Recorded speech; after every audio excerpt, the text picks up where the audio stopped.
you feeling? Yeah, a little bit nervous about it, obviously. I think we've prepared well enough for the game. Obviously, you're not sure what the final product's going to look like on the first game of the season. Let's be honest, it is our first game. We played obviously the pre-season games, but it is our first official game, so you're not sure how it'll come out. Obviously, we lost quite a few boys from last year who were second years on that amazing run and the journey we had. So it's about a lot of new faces in the squad. There's a lot of new faces, and see if we can gel together and get a positive result and move on to the next round. Next question, what's the squad like tomorrow? Yeah, strong. It's a good squad.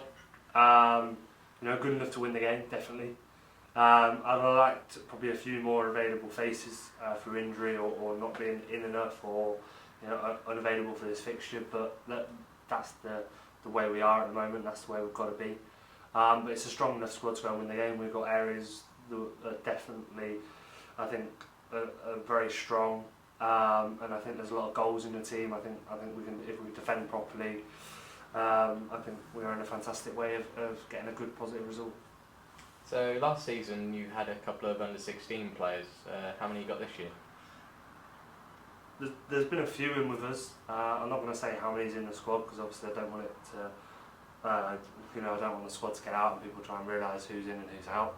Because obviously we've got about 35, 36 players to guess from, and if Dunkirk had done their homework, they might have done. I'm not too sure. I want to keep them guessing all the way until till they get the team sheet 45 minutes before kick-off, an hour before kick-off. So yeah, we'll keep them guessing. There's definitely going to be some in there because they're a good strong group. I've seen the 16s a couple of times.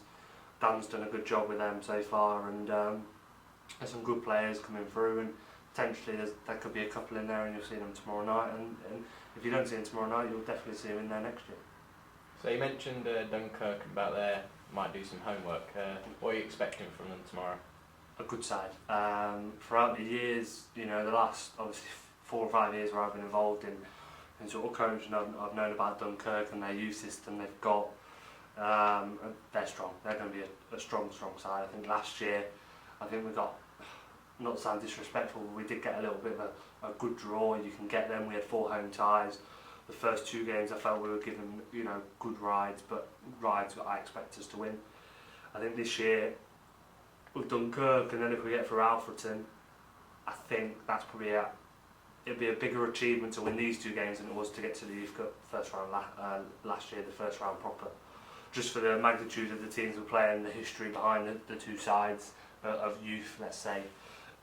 So I think it'd be tough, and if we can get through both of them, I think it is probably a better achievement than the first round proper the year before. Next question, what are you looking at the FA Cup as a whole? The FA Youth Cup, and I say this every year to the lads, it is an absolute honour and absolute prestige to play in this sort of competition. For the boys it is, obviously for the youth side of it, is the biggest competition you can get involved in. And you look at all the players that have been involved, obviously they're all England internationals now, all the boys who have been in the England setup have all played in these games and been part of it. And you look at obviously the successful sides like the class of '92, they keep talking about the West Ham team that were phenomenal with like Rio Ferdinand, Frank Lampard. These all boys have played in it. So for our boys, I know it's early on and we know we're not in the ties with the big boys yet, but what an honour to be playing in these sort of games and looking forward and potentially getting spotted and keep going higher in the game, and that's what we want. So for me as well and all my coaching staff, it's going to be an honour again to represent the club tomorrow night, and we'll do it in our best way, and we'll put on a positive performance. And if again at the end of it we're not strong enough and Dunkirk are, we say fair play to them, and if we're the stronger side, we look forward to Alfreton in a couple of weeks' time. So yeah. Thank you.